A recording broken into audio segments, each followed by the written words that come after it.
በትላንትናው ዕለት እንግዲህ ሩታና ሄርሜላ መንገድ ላይ ተገናኝቶ እንደተደባደቡ ተሰምቷል። እሱ ብቻ አይደለም፣ ሄርሜላ የደበቀችው ትልቅ ሚስጥር እንዳለ ከዚህ በፊት ተናግረን ነበረ። በዛሬ ዕለት እንግዲህ ያ ሚስጥር አፈንድታለች።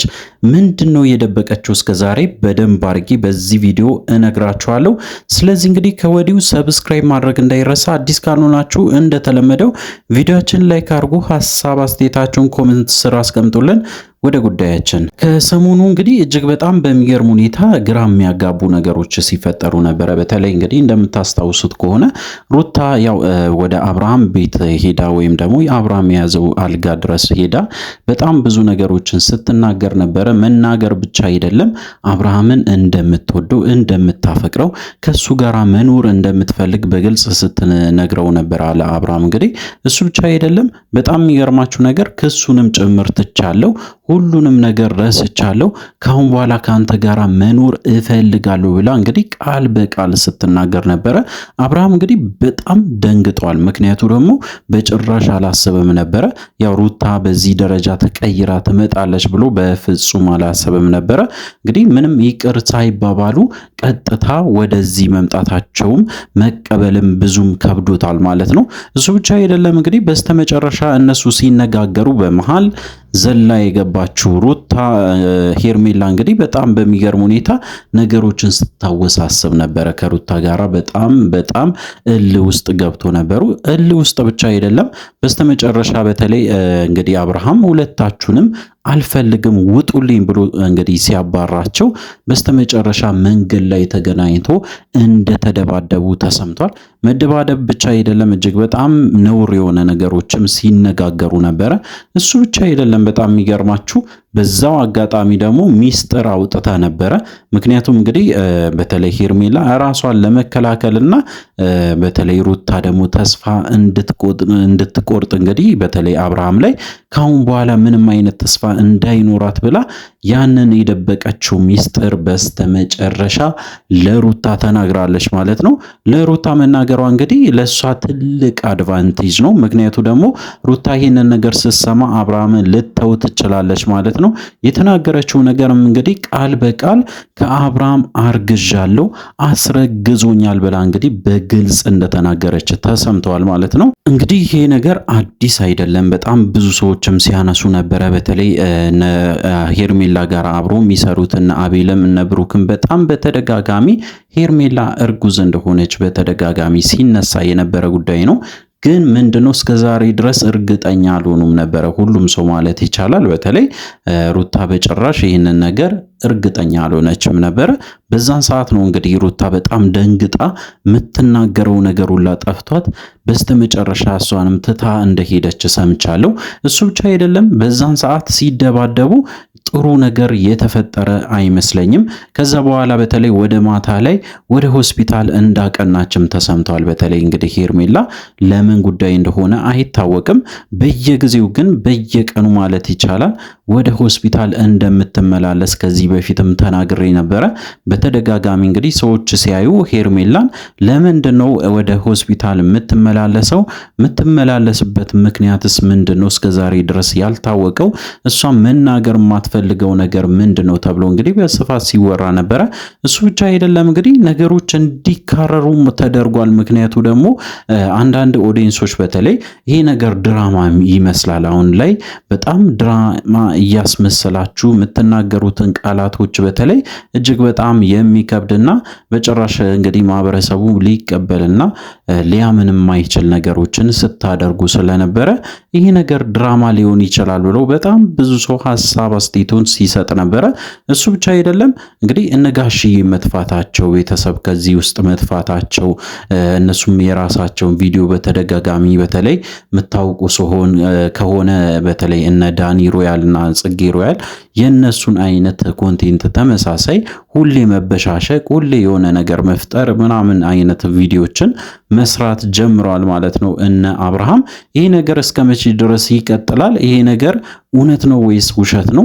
እስከዛሬ ድረስ ስናይ የነበረው ነገር ውሸት ነበረ ወይስ አብርሃም በተለይ ሲያደርጋቸው የነበረው እያንዳንዱ ነገር ድራማ ነበረ ወይስ እስከ ማለት ደረጃ ድረስ ተደርሷል ማለት ነው። እንግዲህ እኔ ማለት የምፈልገው አንድ ነገር አለ። ከዚህ በፊትም ይሄንን ቃል ተናግሬ ነበረ።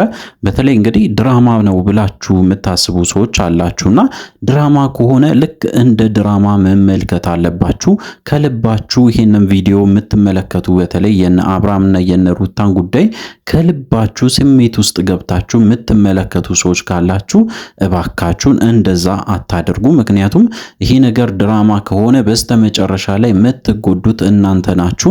ምክንያቱም እንግዲህ እነ አብርሃም እነ ሄርሜላ እነ ሩታ እንግዲህ የሚያደርጉት እያንዳንዱ በተለይ የሚቀርጹት ለምን ይመስላችኋል? ሁላችሁም እንግዲህ እንደምታውቁት ያው ዩቲዩብ ላይ ለሚገኘው ገንዘብ ነው። ያ ነገር ደግሞ እሱ ብቻ አይደለም። በተለይ ገንዘብ ማግኘታቸው ያው ሁላችንም ሰርቶ ቢያገኙ የተሻለ ነው ብለን ስለምናስብ ምንም የሚከፋን ነገር የለውም።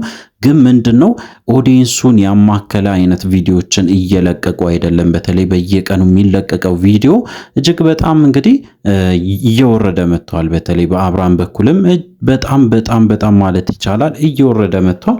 መበሻሸቅና ምንም ትርፍ የማይገኝበት ነገሮችን እየፈጠሩ ይገኛሉ ማለት ነው። እንግዲህ በጣም ነገሮች ተካሮ እንደዚህ ሲወጣ የነበረበት ምክንያት ደግሞ ሁላችንም እንደምናውቀው የሄርሜላ ጉዳይ ነበረ። ሄርሜላ እንግዲህ የደበቀችው በተለይ ሚስጥር ነው ተብሎ ሲወራ የነበረው እርግዝና መሆኑ ደግሞ እጅግ በጣም ያሳፍራል። በትላንትናው ዕለት እንደ ሂንት ነገር ወይም ደግሞ እንደ ፍንጭ ነገር እንግዲህ አንዳንድ ነገሮችን ስታነሳ ነበረ ከሩታ ጋር ስትጣላ። በዛን ሰዓት በተለይ የተናገረችው አንድ ነገር አለ፣ ሁላችሁም ሰምታችኋል ብዬ አስባለሁ። ምክንያቱም እንግዲህ ሄርሜላ ለ30 ደቂቃ ወጥታ እንደተመለሰች እና ስትመለስ ሩታን እንዳየቻት እዛ ክፍል ውስጥ ካየች በኋላ በተለይ የተናገረቻቸው ነገሮች እያንዳንዱ ከአብርሃም ጋራ ሪሌሽንሽፕ ብቻ ሳይሆን በጣም የጠበቀ ግንኙነት እንዳላቸውና ከሱ ጋራ በተደጋጋሚ እንደሚያድሩ ወይም ደግሞ አብሮ እንደሚውሉ አብሮ እንደሚያድሩ በጣም ብዙ ነገሮችን አብሮ እያሳለፉ እንደሆነ የሚገልጽ ነገር አንድ ሁለት ነገሮችን ተናግራለች። የመጀመሪያው እንግዲህ ስታነሳ ያው እንዳያችሁት ከሆነ ሻንጣ ነው። ያ ሻንጣ ደግሞ የአብርሃም ሩም ውስጥ ያለ ነው። የአብርሃም ሩም ውስጥ የነበረው ሻንጣ እንግዲህ የሄርሜላ ልብሶች ያሉበት ሻንጣ ነው። ያ ሻንጣ ውስጥ እንግዲህ በጣም ብዙ ነገሮች አሉ ብላ ተናግራ ነበረ። የመጀመሪያው በተለይ ሰምታችሁ ከሆነ ያው ቢጃማ አለ ማለት ደግሞ እኔና አብርሃም አንድ ላይ እያደርን ነው፣ አንድ ላይ እየዋልን ነው፣ አንድ ላይ እንግዲህ በጣም ብዙ ነገሮችን እያደረግን ስለሆነ ተስፋ መቁረጥ አለብሽ ብላ በደንብ አድርጋ እንግዲህ ቃል በቃል ስትናገር በዛን ሰዓት እንግዲህ ሩታም በኮንፊደንስ ይህንን ሻንጣ ይዘሽ ውልቅት ያለሽ በጣም በቅርቡ ይህንን ነገር ደግሞ አድርጌ አሳይሻለሁ ብላ እንግዲህ በግልጽ ስትናገር ነበር። ሩታ እንግዲህ ምን አስባ ነው በዚህ ደረጃ የመጣችሁ ብላችሁ በጣም ብዙዎቻችሁ ትጠይቃላችሁ። ምን እንዳሰበች በዚሁ እነግራችኋለሁ። የመጀመሪያ እንግዲህ ማወቅ ያለባችሁ ነገር ከተወሰነ ወራት ወይም ደግሞ ከተወሰነ ሳምንታት በፊት ሩታ በጣም ብዙ ጥያቄዎች ስትጠይቅ ነበረ። ከዛም ውስጥ አንደኛው የፍቺ ጥያቄ ነበረ። እንግዲህ የፍቺ ጥያቄው ደግሞ አልሳካ ብሎ ወይም ደግሞ አብርሃም አልፈርምም ብሎ እንግዲህ በተለይ ሲዝናና ነበረ ኩሪፍቱ ሪዞርት ድረስ ሄዶ እንግዲህ ከሄርሜላ ጋር በጣም ብዙ ነገሮችን ሲያሳልፉ ነበረ። ከዛ በኋላ ሲመለሱ በተለይ ሩታ ያሰበችው ትልቅ ነገር እንዳለ ሁላችንም ገብቶ ነበረ። ምክንያቱም እንግዲህ ሄርሜላን በደንብ አድርጋ ለመቅጣት ወይም ደግሞ እጅግ በጣም በሚገርም ሁኔታ እንግዲህ በሕይወቷ እንድትጸጸት ልታስተምራት ከተፍ ብላለች ማለት ነው። ሩታ እንግዲህ አሁን ላይ የምታደርጋቸው እያንዳንዱ ነገሮች በቅናት ተነስታ ሳይሆን ሄርሜላን ሆን ብላ ለመበቀል እንደሆነ ሁላችንም የምንስማማበት ጉዳይ ነው። እሱ ብቻ አይደለም እንግዲህ ከአብርሃም ጋር ያላት ግንኙነት ደግሞ በጣም ከፍ እያለ መጥቷል። በተለይ ሩታ በጣም እንደምትፈልግ በተደጋጋሚ ስሜቷ አብርሃምን እንደምትወድ ወይም ደግሞ እንደምታፈቅር እንግዲህ በተደጋጋሚ ስትናገር ስሜቷን ስታሳየን ነበረ። እንግዲህ አብርሃም ምንም መልስ መስጠት አልፈለገም ለሁለቱም፣ ምክንያቱም ተጠራጥሯል። እፈልግሻለሁ ካላት ወይም ደግሞ ከአንቺ ጋር መሆን እፈልጋለሁ ካለ በኋላ ላይ ኢቨን ፕራንክ ልትለውት ስለምችል ሩታ እንግዲህ በጣም እንግዲህ ራሱን እየተቆጣጠረ ይገኛል ማለት ነው። ነገሮች በዚህ ቀጥለዋል። በተለይ ዛሬ ላይ የተሰሙት ሩታና ሄርሜላ እንደተደባደቡ እና እሱ ብቻ አይደለም ሄርሜላ ደግሞ የደበቀችው ሚስጥር ለሩታ እንደተናገረች እንግዲህ በዚህ ቪዲዮ ነግሬያቸዋለሁ። ስለዚህ እንግዲህ ለዚህ ቻናል አዲስ ከሆናችሁ ከወዲህ ሰብስክራይብ ማድረግ እንዳይረሳ፣ አዲስ ካልሆናችሁ እንደተለመደው ቪዲዮአችን ላይ ካርጉ ሐሳብ አስተያየታችሁን ኮሜንት ስራ አስቀምጡልን። በሚቀጥለው ቪዲዮ እስከምንገናኝ ድረስ በያላችሁበት ጤናና ሰላም ይሁንላችሁ።